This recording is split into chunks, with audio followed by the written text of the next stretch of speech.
할렐루야. 오늘도 우리 한사랑교회 아주 푸른 어울림에 잘 오셨습니다.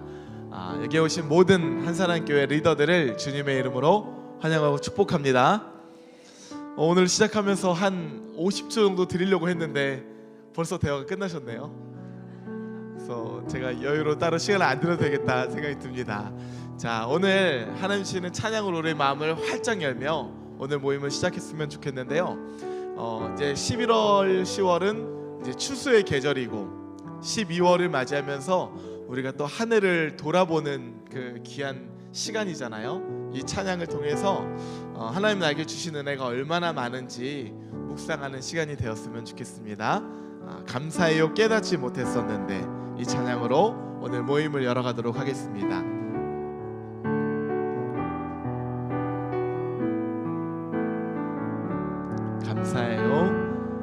감사해요 깨닫지 못했었는데 내가 얼마나 소중한 존재라는 걸 태초부터 지금까지 하나님의 사랑은 항상 날 향하고 있었다는 걸 고마워요.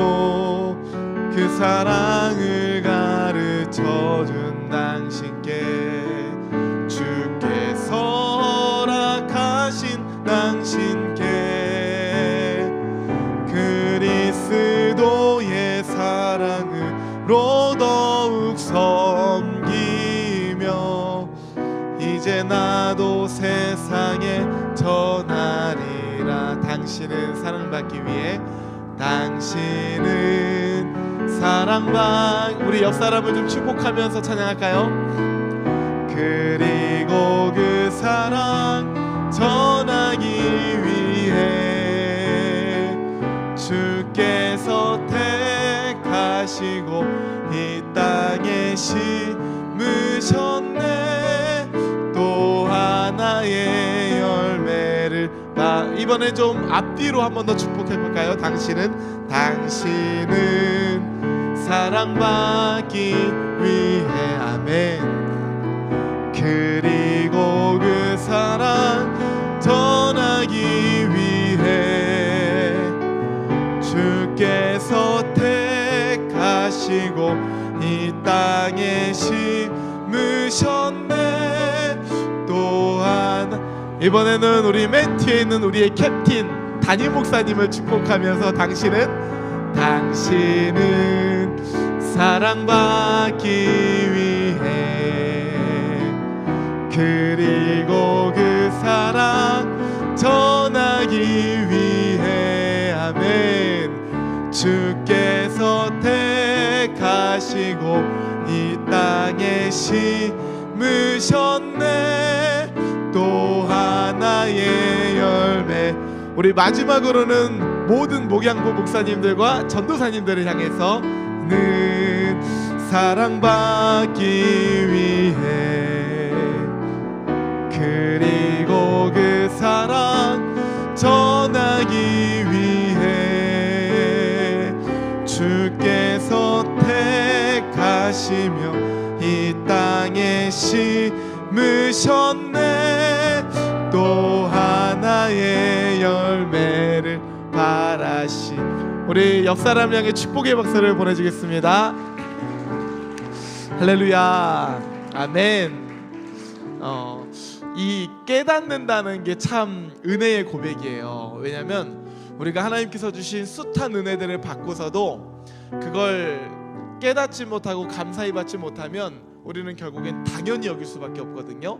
당연히 여기는 사람은 모든 상황 가운데서 불평과 불만만 찾아내기 마련입니다. 왜냐하면 모든 게 당연하기 때문이죠. 그래서 이 찬양의 고백처럼 하늘을 되짚어 보면서 하나님 주신 은혜가 얼마나 많은지 깨닫는 그런 한 달이 되었으면 좋겠고, 숲 가운데서도 이 찬양을 나누면서 주신 은혜가 얼마나 많은지, 그리고 내가 어떤 사람인지를 이렇게 믿음으로 좀 고백하는 그런 시간이 되었으면 좋겠습니다. 자, 이 시간 정말 2023년 한 해 동안 누구보다 열심히 달려온 우리 담임 목사님 앞으로 소개할 때 캡틴이죠. 영적인 캡틴. 여러분들이 큰 사랑과 환호와 박수로 맞이하면서 우리 담임 목사님께 모시도록 하겠습니다.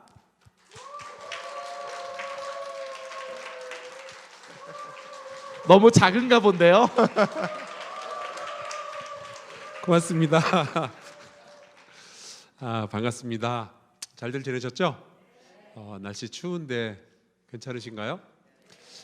몇 가지 나눌 말씀이 있습니다. 이번 주일 12월 3일 오후 5시 우리 연말 축제입니다.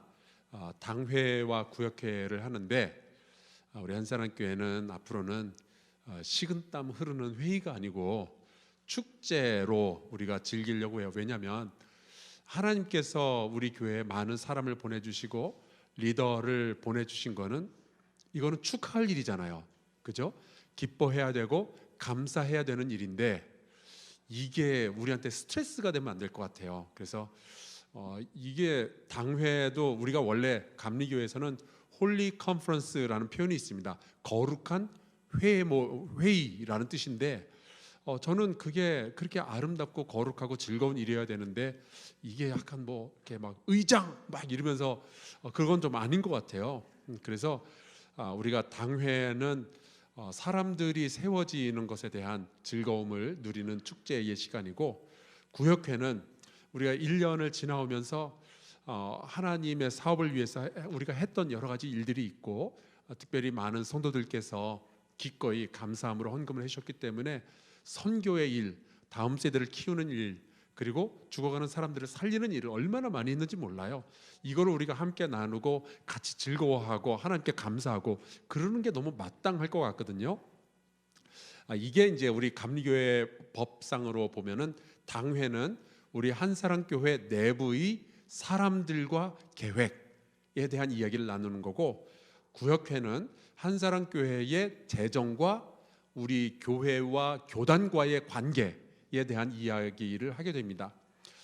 그래서 올해는 아마 여러분이 그 연말 축제에 오시면은 작은 카드를 저희가 하나 준비했어요. 그래서 한쪽 면에 보면은 당회는 이런 겁니다라고 써놨고 뒷면을 보면은 구역회는 이런 겁니다라고 써놨을 거예요. 그렇게 딱 보시면은 이게 이런 거구나 그렇게 이해를 하시면 됩니다. 그리고 거기에는 참석자의 그 자격이 있거든요. 그러니까 당회는 누가 참석할 수 있고 구역회는 누가 참석할 수 있다. 그래서 딱 봤을 때 나는 안 되네. 그러면 이제 카드 보고 나가시면 되는 건데 그런 겁니다. 그래서 당연히 이제 당회에서는 누가 세례를 받았는지, 누가 소천하셨는지, 누가 집사, 권사, 장로가 되시는지, 누가 어떤 부서의 리더가 되는지를 이야기하고 또 축하하는 시간이죠. 또 구역회에서는 교회 예산, 결산, 재산을 어떻게 처리했는지 그리고 감리교단과 서울남년의 양천지방과 우리 교회로 이어지는 아주 긴 관계가 있습니다. 거기에 대해서 우리가 같이 보고하고 또 축복을 하는 겁니다. 그래서 이 구역회 때 우리 양천지방회에 누가 가는지가 결정이 되고 연회에서는 누가 목사 안수를 받는지 이런 게 이제 구역회에서 되는 거예요. 왜냐하면 교회와 교단과의 관계 이야기니까. 자, 여기까지가 일단 우리 이번 주일날 저녁에 있을 이야기고요. 두 번째, 우리 한사랑교회에 그 남성 숲이 있는데 여러분 잘 되는 것 같아요? 잘 안 되는 것 같아요? 그렇죠. 저도 그걸 알고 있어요. 잘 되는 데는 되게 잘 돼요. 잘 안 되는 데는 망했어요. 왜 그러냐 하고 들여다보면은 잘 되는 데는 보면 잘 될 수밖에 없더라고요. 왜 그런지 아세요? 거기 보면은 장로님들, 권사님들이 모여 있어요. 너무 재밌죠. 그러니까 진짜 좋은 분들이 바글바글 모여 있는 거예요. 뭐 안 되는데 보니까 리더는 세워져 있는데 모일 사람 자체가 처음부터 없었던 거예요. 그래서 그게 잘 안 되는 거구나 그런 생각을 했습니다. 여러분 그 얘기 알아요? 양의 탈을 쓴 늑대라는 말 압니까? 양의 탈을 쓴 늑대. 우리 교회는요 양의 탈을 쓴 목자들이 있어요. 분명히 이 사람은 숲장을 해야 되고 동산지기를 해야 되는 권사님들인데 양의 탈을 쓰고 숲원으로 지내고 계시는 거예요. 그래 얼마나 좋아. 앞으로 여러분 이렇게 남자들 중에 권사님들 신앙 좋은 분들 이렇게 보면은 당신 양의 탈을 쓴 목자지 물어보셔야 돼요. 왜냐하면 너무 많아요 그런 분들이. 그래서 여러분께 제가 말씀을 드릴 것은 우리 남성 숲 가운데 양의 탈을 쓰고 있는 목자들을 제가 골라서 당신네들은 양의 탈을 벗고 다시 목자의 옷을 입어라 라고 2024년에 이야기를 할 거예요. 그래서 이렇게 두껍게 이렇게 세밀하게 해서 계획을 짰습니다 지금. 그런데 이 안에 보면은 뭐 막 다 흩어버리고 그러는 게 아니라 어느 정도 상식선 안에서 그래 이 모임은 잘 되고 있으니까 그대로 가셔도 좋다. 근데 아무리 봐도 장로님 권사님 이런 숲은 아니다. 이거는 좀 아닌 것 같다. 그래서 여기서는 좀 리더들에게 제가 따로 연락을 드리고 부탁을 드려서 그래도 막 어차피 안 될 숲 이런 걸 만드는 게 아니라 모이면은 잘 될 숲들을 새롭게 구성하기로 했어요.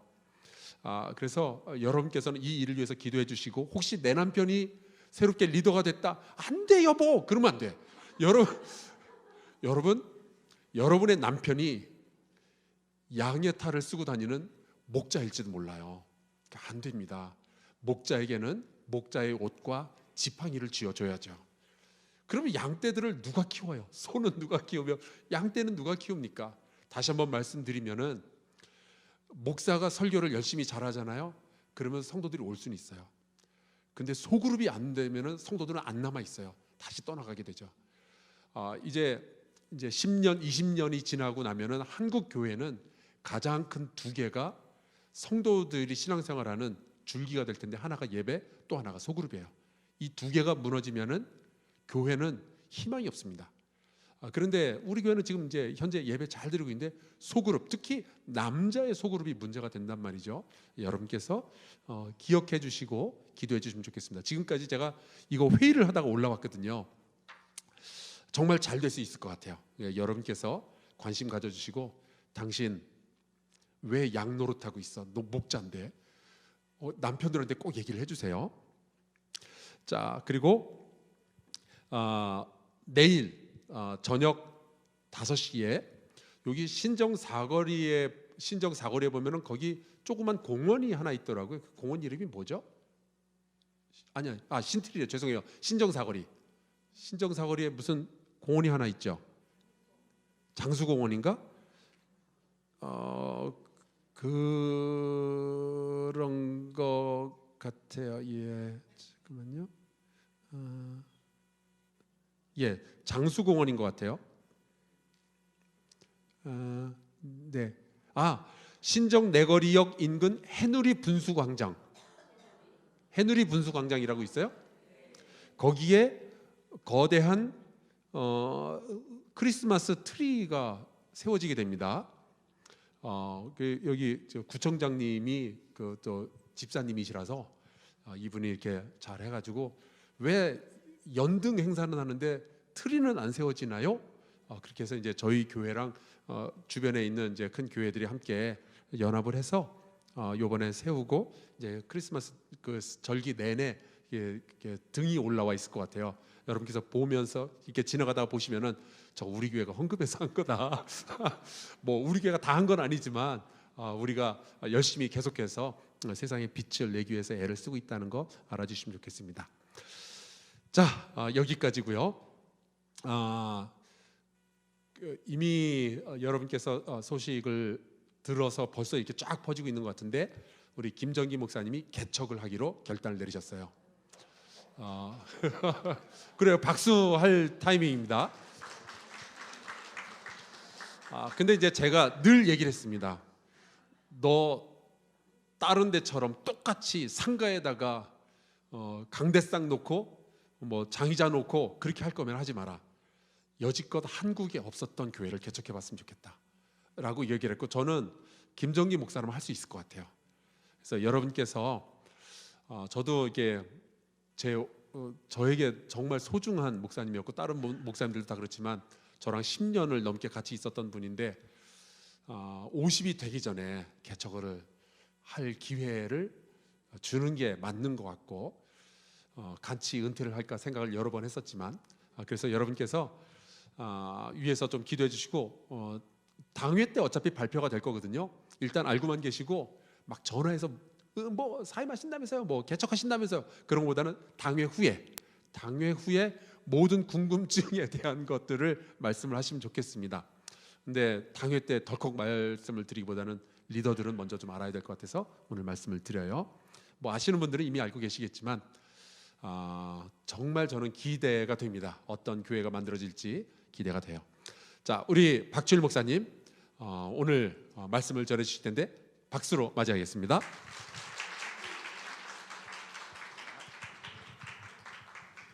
자, 저로서는 2023년 마지막 그 어울림 강입니다. 그래서 또 감회도 새롭고 의미도 있겠다 싶은데 여러분들도 오늘 잘 집중해서 들어주실 거죠? 네, 함께 따라가 봤으면 좋겠습니다. 그래서 우리 이번 주 순모임 할 때 이 찬양도 참 권면해 드리고 싶어요. 감사해요. 깨닫지 못했었는데 이 오늘의 묵상과 많이 닿아 있는 것 같습니다. 자, 오늘 제목을 한번 읽어볼까요? 시작. 네, 의인의 억울함을 풀어줄 구원자. 제가 그 앞에 글을 한번 읽어보겠습니다. 욥이 깊은 절망에 빠졌을 때 그는 가족과 친지들 또한 가장 친한 친구들에게도 버림을 받습니다. 모두에게 버림받은 그 순간 그는 자신을 버리지 않으실 구원자를 바라봅니다. 완전한 의인으로서 고난받고 죽으신 그리스도는 모든 고통받는 의인의 대변자가 되시는 분입니다. 네, 이게 오늘 전체 이제 총론이죠. 욥기라는 책은요 지혜서예요. 우리가 이 성경 66권이 있잖아요. 그래서 성경을 많이 묵상하고 공부할 필요가 있습니다. 왜냐하면 하나님이 한 권이 아니라 66권을 주신 이유가 있거든요. 그리고 이 66권을 또 그 분류에 따라 나누죠. 모세 오경이라든지 뭐 역사서라든지 서신서라든지 이렇게 나누는 이유가 있어요. 특별히 구약 성경에서는 지혜서가 3권이 있는데요. 뭘까요? 욥기, 잠언, 전도서 이 3권이에요. 그리고 지혜서도요 한 권이 아니라 3권을 주신 이유가 있어요. 왜냐하면 우리가 하나의 지혜로 이 세상을 살아갈 수 있을까요? 그거는 참 무식한 일이죠. 하나님이 한 권의 지혜서를 준 게 아니라 3권의 지혜서를 주셨다는 건 시대마다 통용되고 그때마다 하나님 주시는 지혜가 다르다는 거예요. 그래서 우리가 이 3권을 총합적으로 다 묵상할 때 정말 지혜자, 말씀으로부터 비롯된 지혜자가 될 수 있다라는 생각을 해보게 됩니다. 제가 그 신방을 하는데 한 권사님께서 이제 그 조이산으로 올라가시는 분이세요. 그분이 이렇게 얘기하시더라고요. 이제는 나도 이제 그 어른과 노인에 대해서 많이 이제 여러분도 아시죠? 나도 이제 나이가 그렇게 드니까 노인이 아니라 어른이 돼야 되겠어요. 이렇게 얘기를 하시더라고요. 그래서 이게 또 조이산으로 가면서 감회가 이렇게 한번 정리가 되시나 봐요. 그래서 그게 어떤 이야기인지 구체적으로 들어봤더니 그동안은 이제 말을 막 많이 하면서 살았는데 이제는 입은 닫고 귀는 활짝 열어야 되겠다 이런 얘기를 하시더라고요. 귀를 열고 또 지갑을 열면 사람들이 좋아한대요. 그게 바로 어른이래요. 그래서 제가 이것도 하나의 지혜구나. 그렇죠. 우리도 다 이렇게 지혜들이 있어요. 그래서 이 성경의 지혜를 나누기 전에 좀 여러 가지 지혜에 대해서 잠깐 가볍게 한번 나눠보고 시작하려고 합니다. 여러분 혹시 공격 고백이라는 단어 들어봤나요? 공격 고백? 그거 못 들어보셨죠? 그래서 이걸 좀 이렇게 쉽게 표현하면 고백으로 혼내준다 이런 표현인데 자신을 이렇게 싫어하거나 연애 감정의 교류가 전혀 없는 사람이 갑자기 뜬금없이 어느 날 나한테 고백을 하면은 그걸 가지고 고백 공격 당했다. 요즘은 그런 얘기를 해요. 그러니까 좀 이것도 관계가 좀 있고 이렇게 고백을 하면 받아줄 것 같은 교류가 좀 있고 이게 있어야 되잖아요. 근데 어느 날 정말 생뚱맞게 내가 좋아하지도 않고 감정 교류도 전혀 없고 심지어 내가 싫어하는 그런 사람이 나한테 고백을 하면 이제 그게 이제 좀 재밌게 고백 공격이다 이렇게 표현을 합니다. 그래서 이런 사람을 보면서 우리는 생각하는 거죠. 지혜가 없는 사람이다. 왜냐하면 자기 감정에만 충실해가지고 하는 것도 뭐 의미는 있는 일이지만 전혀 교류도 없고 이 가능성도 없고 뜬금포로 고백 공격을 탁 던지면 이거는 지혜 있는 사람이 아니죠. 그래도 좀 관계도 있고 교류도 있고 정서적인 교감도 있고 이런 것들을 공감적으로 느끼고 나서 고백을 하는 게 좀 지혜 있는 사람 아닐까요? 또 제 그 메모장에 보면 이제 그때 책을 읽는다든지 뭐 이제 어떤 강의를 듣는다든지 말씀을 듣는다든지 할 때 참 좋은 글귀를 이렇게 많이 담아놔요. 왜냐하면 나중에 또 설교할 때 또 다 연결이 되기 때문에. 그렇죠. 그래서 그 중에서 몇 개만 제가 좀 이렇게 긁어와 봤어요. 첫 번째 이런 글을 제가 기록해 놨더라고요. 몸만 않으면 포옹이지만 마음까지 않으면 포용입니다. 그렇죠? 이거 참 지혜의 언어 아닙니까? 우리가 숲 가운데서 이렇게 몸만 안아주고 함께 있으면 이게 또 필요에 따라서 도움도 주고 그런 거는 포옹이라고 할 수 있지만 그 사람이 욥처럼 정말 힘든 상황 가운데 있을 때 그 사람의 마음까지도 안아줄 수 있으면 이거 참 포용인 것 같아요. 이거 참 지혜죠. 인간의 지혜. 자, 두 번째도 한번 볼까요? 당신의 삶에서 가장 중요한 두 날은 당신이 태어난 날과 당신이 왜 태어났는지를 발견하는 날이다. 이거는 마크 트윈이 하신 말인데요. 우리 삶에 대한 어떤 소명에 대한 이야기예요. 사람이 내가 왜 살아가는지에 대한 그 존재 목적에 대한 의미를 발견하지 못하면 그 삶은요 정말 공허하기 짝이 없습니다. 그래서 우리가 예수님을 만나야 되는 이유가 바로 거기에 있는데요. 내가 왜 태어났는지를 만나게 되는 일이 바로 예수님을 만나는 날이죠. 그분이 나에게 사명을 주시고 삶의 목적을 주실 때 우리는 정말 중요한 날이 되는 거예요. 그래서 이것도 참 지혜 있는 언어다라는 생각이 좀 들었습니다. 그리고 또 하나 볼까요? 한 8개 준비했어요. 100명 중 1명은 성경을 읽고 나머지 99명은 그리스도인을 읽는다. 이거 무디 목사님 하신 말인데요. 그렇죠. 여러분 성경 잘 읽으세요? 잘 안 읽으시죠? 이거 참 맞는 말 같아요. 100명 중에 1명은 성경을 읽고 나머지 99명은 그리스도인을 읽는다. 그러니까 성도의 삶을 보면서 교회가 저거구나 이렇게 이해한다는 거죠. 참 지혜의 언어예요. 그리고 또 이것도 한번 보겠습니다. 자신을 남들과 비교하지 마세요. 그건 당신의 비하인드 씬과 남들의 하이라이트 씬을 비교하는 거예요.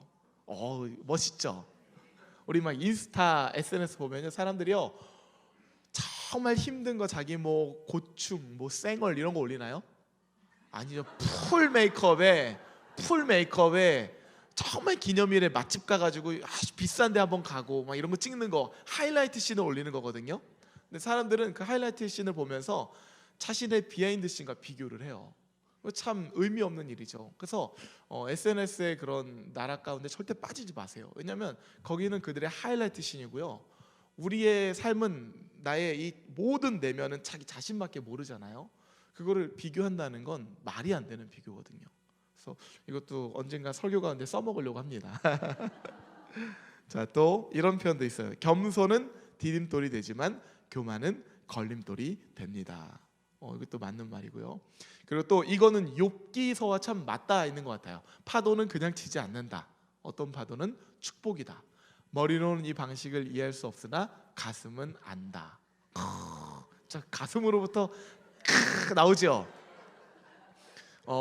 삶을 돌이켜 보면 우리가 이렇게 많은 것을 얻고 누리고 이것도 큰 축복이지만 진정한 성찰과 진정한 내면의 이 어떤 하나님이 빚으시는 보석은요 파도로부터 나오는 것 같아요. 왜냐하면 저도 이렇게 최근에 참 어려운 일들을 이렇게 겪었거든요. 그때 제가 하나님께 기도할 때 하나님 도대체 왜 저한테 이런 시간을 주십니까? 제가 이렇게 기도하고 하나님께 묻고 욥처럼 따질 때 하나님 제 마음 가운데 어떤 그 생각을 주셨냐면 그래서 너가 이걸 통해서 얻은 게 더 많니? 잃은 게 더 많니? 이런 생각을 하게 하시더라고요. 너무 힘들었고 정말 겪고 싶지 않았던 시간이지만 돌이켜 보니까 잃은 것보다 얻은 게 훨씬 더 많더라고요. 그 얻은 것이라 하면 하나님 저에게 주신 아주 깊은 그 내면 이 심령 가운데서 하나님을 깊이 만나는 어떤 보물의 시간이죠. 그래서 우리도 그런 것 같아요. 우리가 어려운 시간을 겪을 때 머리로는 그걸 이해할 수도 없고요, 이해가 되지도 않아요. 우리의 배경과 우리의 생각으로 어떻게 이해가 됩니까? 근데 우리 가슴은 알잖아요. 하나님이 이 시간을 통해서 뭔가 하시겠구나, 쓰시겠구나. 아마 이게 이제 욥기의 이야기일 것 같기도 해요. 마지막 성경 말씀입니다. 여호와를 경외하는 것은 지혜의 훈계라, 겸손은 존귀의 길잡이니라. 제가 제 그 기록 노트에 있는 거를요 긁으면 책 한 권이 나올 것 같아요. 굉장히 괜찮죠? 괜찮은 것만 가져온 게 아니라 그 중에서 이 정도면 괜찮겠다 한 것만 가져왔는데, 제가 그것까지 꺼내면 아주 책 한 권씩 나오면 나중에 사주세요. 자, 언제 나올지 모르겠지만, 자, 그래서 지혜란 바로 이거예요.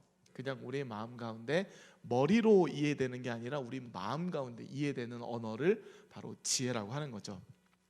욥기는 지혜 문학입니다. 하나님이 창세기부터 신명기처럼 모세오경과 같은 그런 책을 주시기도 했지만 우리에게 지혜서라는 책도 주셨어요. 그러면 지혜 문학은 우리가 어떻게 이해하면 될까? 지혜 문학은 하나님이 왜 주셨을까? 욥기란 책은 우리에게 왜 이렇게 주어져 있는 건가? 이렇게 이해하시면 돼요. 지혜 문학이라는 것은 그동안 우리가 이렇게 흔하게 통용되었던 어떤 믿음의 삶의 방식이 있죠.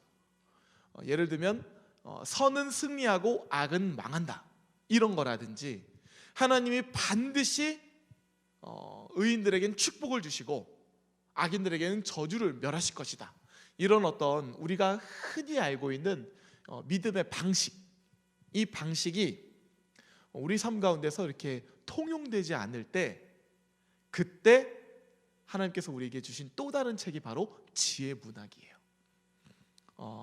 이렇게 풀어볼 수도 있죠.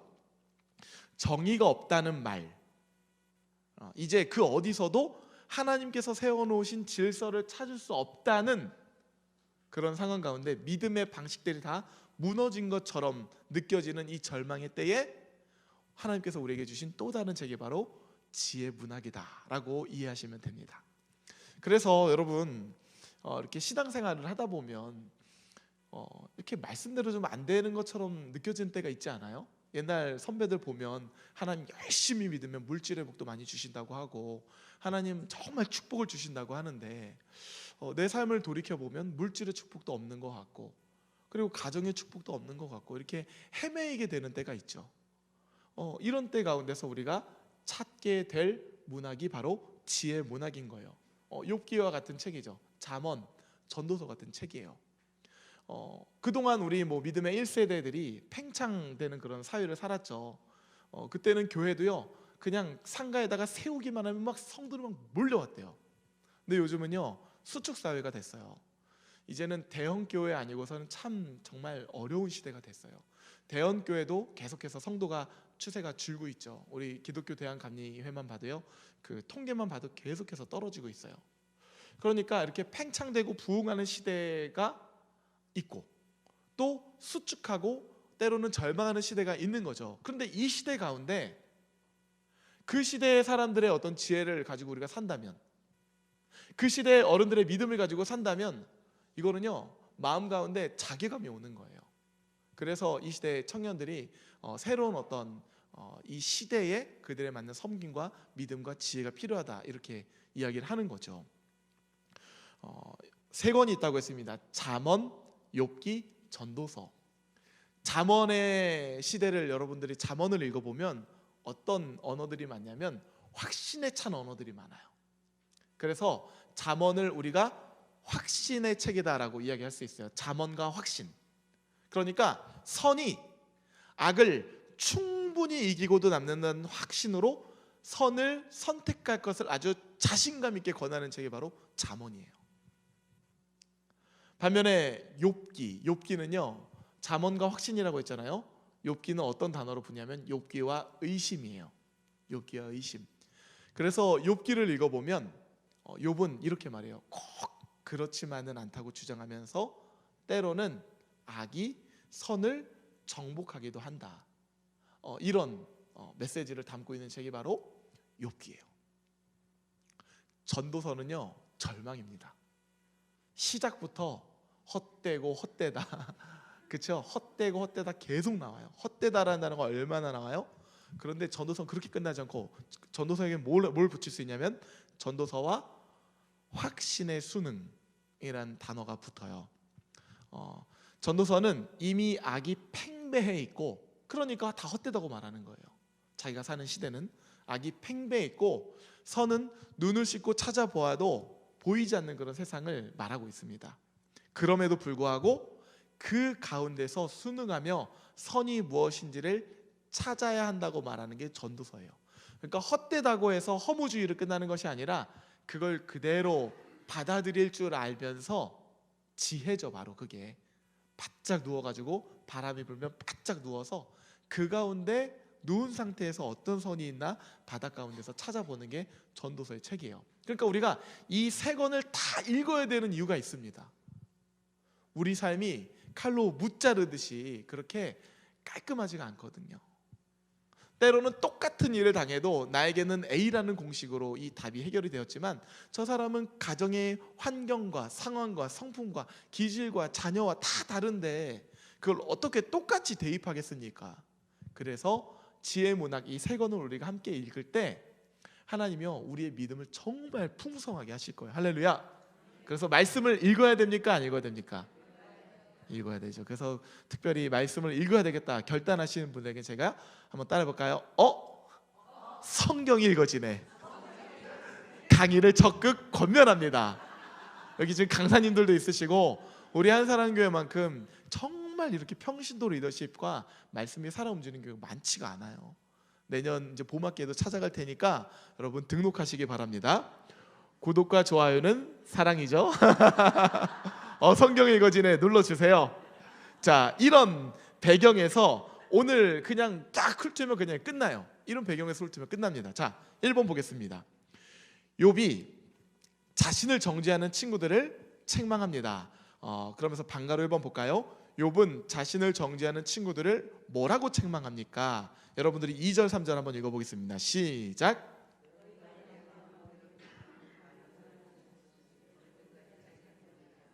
너희가 10번이나 나를 학대하고도 부끄러워 아니하는구나 이렇게 말하죠.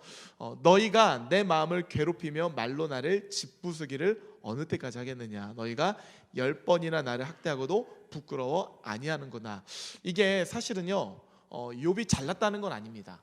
우리가 지금 이 19장 말씀을 보면 욥이 여전히 하나님에 대해서 항변을 하고 있어요. 그러나 풀이 많이 죽은 상태이기 때문에 지금 이 전도서의 이 여정처럼 바짝 엎드려서 이제 수능을 해가는 그 과정 중에 있어요. 그렇지만 아직 자신의 의로움이 살아있는 때예요. 그래서 욥이 잘났다고 하는 건 아닙니다. 그러나 그럼에도 불구하고 지금 이 지혜서를 통해서 성경이 우리에게 말하는 것은 무엇이냐면요, 악인이라 하더라도 그리고 그의 삶이 올바르지 않다 하더라도 그에게 필요한 것은 위로다라고 이야기하는 거예요. 지혜다. 그 상황에 맞고 그 정황에 맞는 지혜다라고 이야기하는 거죠. 지금 욥이요 모든 것을 다 잃어버리고요 절망 가운데 있습니다. 그런 그에게 가서 사랑의 언어와 그의 마음을 따뜻하게 안아주는 그 언어. 아까 제가 말씀드렸죠. 몸만 안아주면 포옹이라고 했지만 마음을 안아준 건 포용이라고 했잖아요. 지금 욥의 친구들이 하고 있는 건 뭐냐면 몸을 안아주고 있는 거예요. 야, 내 말 좀 들어봐. 내가 너 이렇게까지 사랑하는데, 야, 내 말 좀 들어봐. 나 정도로 이렇게 너를 아끼는 사람이 어딨어. 그래도 나니까 이런 얘기를 해주지. 이런 사람들 있죠. 근데 그런 언어들이 지금 욥에게 전혀 와닿지가 않는 거예요. 여러분들도 그럴 때가 있지 않아요? 이거 필요한 언어가 아닌데 이거 그만했으면 좋겠는데, 저도 바빠 죽겠는데 정말 할 것도 많고 하는데 와서 이제 막 얘기를 이렇게 본인 얘기를 해주면은 내가 지금 필요한 건 이게 아닌데 잠깐 나를 잠깐 기다려주고 그냥 이렇게 잘 이렇게 할 수 있도록 위로를 주면 좋은데, 이런 생각들이 들 때가 있어요. 그러니까 욥에게 필요한 건 포옹이 아니라 포용인 거죠. 우리 숲에서 그런 분들 있죠. 한 말 또 하고 한 말 또 하고 1년 내내 365일 그런 분이 있습니다. 제가 신방을 하면요, 특별히 이제 이 배우자의 관계가 어렵다거나 가정 가운데 자녀들이 정말 지지리도 말도 안 되는 이런 가정들이 있죠. 그러면 1년 365일 내내 하는 언어는 사실 그거밖에 없어요. 그러면 이 수번들 입장에서 솔직히 쉽진 않죠. 그렇죠? 1년 내내 그 말만 계속하면서 여기 있는 분들은 무슨 죄입니까? 그 얘기만 듣다가 수업이 끝나는 수도 있어요. 있잖아요, 여러분. 저 압니다. 제가 보면 거기에 대해서 뭐라고 얘기해 줄 수가 없어요. 답이 없거든요. 그러니까 이 지혜 문학을 통해서 우리가 그걸 좀 알았으면 좋겠어요. 제가 어떤 정답을 드리겠다는 게 아니라 그들의 마음을 안아주는 포용은 무엇일까? 이걸 좀 우리가 이해하면 좋겠어요. 그분들에게 다 알아 이제 그만해도 돼. 뭐 예를 들어서 지난주에 했잖아 이런 말은 도움이 될까요? 안 될까요? 공격이에요. 공격. 상처만 받아서 그분들은 또 이게 안 됩니다. 그래서 그런 언어가 아니라 그분들에게는 이건 기도하면서 순마다 다 다를 것 같아요. 우리가 어떻게 안아줘야 될지, 우리 수번들을 어떻게 포용해야 될지.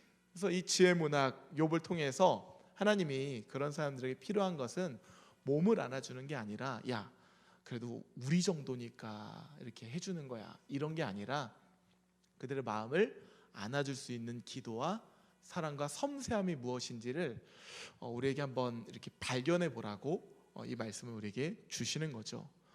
부부의 관계도 똑같고요. 가정의 문제도 똑같아요. 과연 우리 남편의 마음을 안아줄 수 있는 포용은 무엇일까? 그리스도인의 포용, 하나님이 원하시는 포용은 무엇일까? 우리 한번 그런 것들도 생각해 보면 하나님이 지혜로 우리 가정을 풍성하게 하실 것 같습니다. 자, 반가로 2번도 한번 가보겠습니다. 욥은 자신을 정죄하면서도 구체적인 제목을 말하지 못하는 친구들에게 뭐라고 항변합니까? 5절 6절 한번 읽어보실까요? 시작.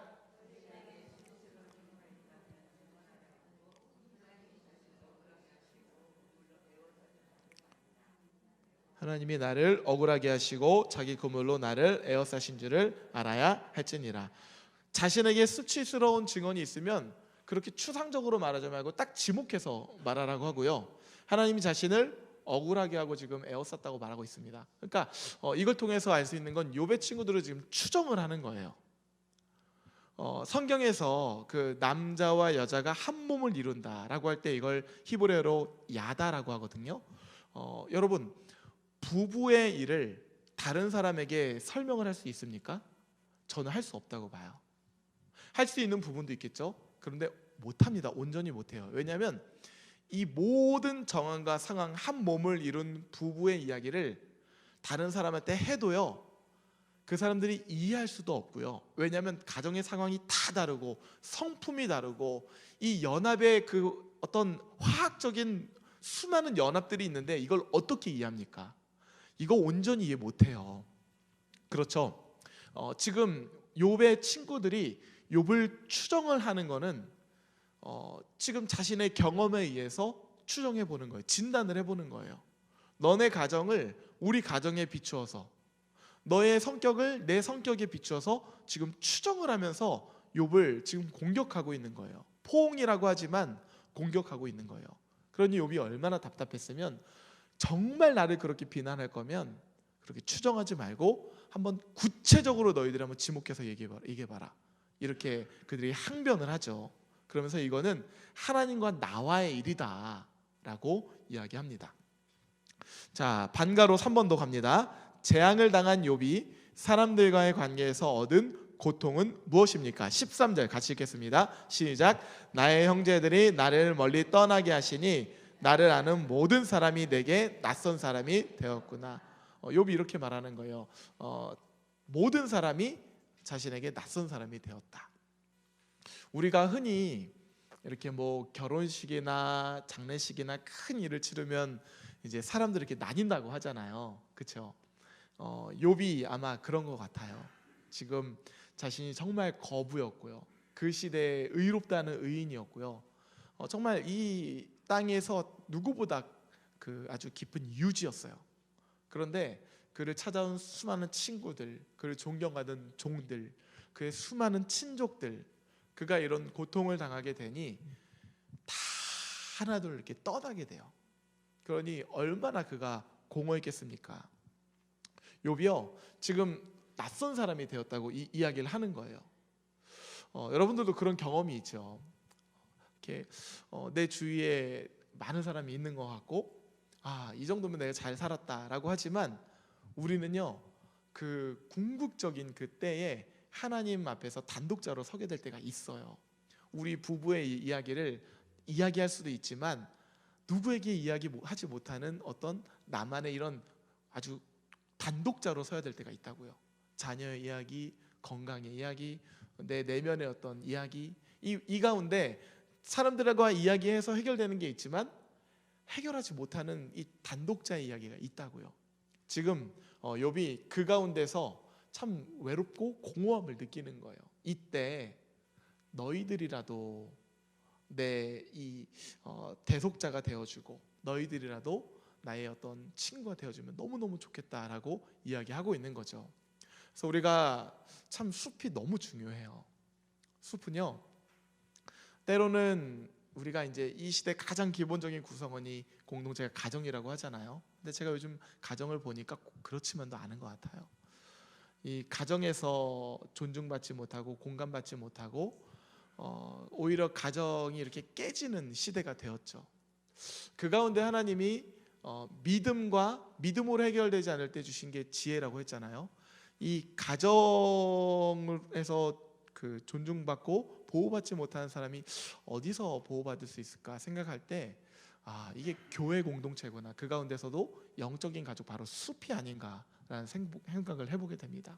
그래서 좀 부탁드리고 싶은 건 그들의 생각이 이렇게 이해가 되지 않고 했던 말 또 하고 했던 말 또 하고 하는 게 너무 힘들게 느껴질 때도 있고 그분들을 좀 긍휼히 여겨줬으면 좋겠어요. 왜냐하면 가정에서도 공감받지 못하고 가정에서도 보호받지 못하고 가정에서도 존중받지 못하기 때문에 숲에 와서 이야기하는 걸 수도 있어요. 여기가 욥이 새 친구들에게 말하는 마지막 마지노선이 될 수도 있다고요. 우리가 그걸 기억한다면 그분들을 어떻게 품을지 우리가 또 다른 마음으로 좀 생각을 해보게 될 것 같습니다. 나눔 1번 볼까요? 욥의 친구들이 욥에게 폭력적인 말을 내뱉은 이유는 욥의 구체적인 죄를 보지도 않았으면서 단지 욥의 고난만 보고 죄를 추정하여 정죄했기 때문입니다. 이처럼 누군가를 잘못 판단하거나 정죄하지 않기 위해서 내게 필요한 자세는 무엇이라고 생각하십니까? 여기에 대해서는 평온을 구하는 기도가 있는데요. 라인홀드 니버라는 기도가 있어요.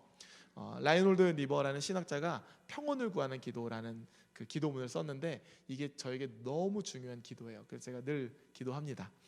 이렇게 기도해요. 주여, 제가 바꿀 수 없는 일에 대해서는 그대로 받아들일 수 있는 평온을 주시고 바꿀 수 있는 일은 변화시킬 수 있는 용기를 주시며 이 둘을 구별할 수 있는 지혜를 허락하여 주옵소서. 이게 우리 숲장들에게 참 필요한 지혜 아닐까요? 우리가 어떻게 이 수본들의 이야기를 다 받아들이고 이해하겠습니까? 하지 못하는 거에 대해선 그대로 존중할 줄 아는 지혜를 구하고 내가 할 수 없는 거니까 할 수 있는 거에 대해서는 내가 용기를 내어서 그들을 섬기고 이 둘을 구별하면서 우리가 리더로서 서 있는다면 하나님이 그 숲의 지혜자로 여러분을 삼으실 것입니다. 그래서 성도들 보면서 이렇게 힘들어할 것도 없어요. 이건 내가 할 수 없는 거구나. 그냥 평온하게 받아들이시고 추정할 필요도 없죠. 이건 내 영역이 아니니까. 그 가운데서 내가 어떤 역할을 할 수 있는지를 우리가 바라보면서 이 둘을 분별한다면 여러분들의 숲은 정말 이렇게 풍성하게 변화가 될 것 같습니다. 자, 이런 맥락으로 쭉 읽어보시면 되고 2번의 반가로 2번만 하고 좀 마치겠습니다. 2번의 반가로 2번 의인 욥이 억울함 속에서도 잃지 않은 소망은 무엇입니까? 25절 여러분 한번 읽어볼까요? 시작.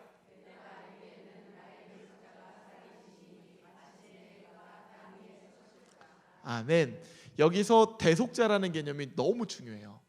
이걸 이제 고엘 제도로 우리가 연관을 할 수가 있는데 이스라엘 백성들은요 그 친족들이 함께 살면서 서로가 서로를 보호해주는 역할들을 했어요. 그래서 우리 구성원 중 누군가 어디서 해를 당하고 오면 이 친족들이 함께 가서 갚아주고 그리고 그들의 기업도 함께 물러주면서 우리 친족 중에서 누군가가 뭐 사기를 당하거나 피해를 당해서 종으로 사로잡히면 친족들이 가서 다 갚아주고 데려오고, 이게 바로 고엘 제도예요. 서로 이렇게 함께 돌봐주는 거. 그리고 우리의 대속자 되신 예수 그리스도께서 우리의 죄를 사하시면서 이 모든 고엘 제도를 완성시켰다 이야기할 수 있죠. 제가 이걸로 오늘 강의를 마치려고 하는 이유는 바로 그겁니다. 우리 그리스도인들과 우리 성도들의 마지막 그 보루의 대속자가 바로 예수 그리스도시죠. 그걸 성도들이 알아요. 근데 상황이 너무 어려우면 알지만 이게 또 받아들여지지 않을 때가 있어요. 그때 대속자가 되어줄 수 있는 마지막 보루가 바로 숲이라는 걸 여러분 기억하시길 주님의 이름으로 축복합니다. 여러분들이 함께 공감해주고 존중해주고 위로해주고, 가정에서도 하지 못하는 이야기를 그들이 꺼낼 때 그들을 안아준다면 이들이 그 품을 통해서 예수님을 만날 거라 저는 확신합니다. 그래서 우리 숲이 이 욥기의 묵상을 통해서 지혜를 배우고 케이스 바이 케이스로 이 사람을 어떻게 섬길지를 묵상한다면 하나님이 한 사람 한 사람 정말 풍성한 열매를 맺게 되실 줄 믿습니다. 우리 박수로 마치고 산 모임 가도록 하겠습니다. 감사합니다.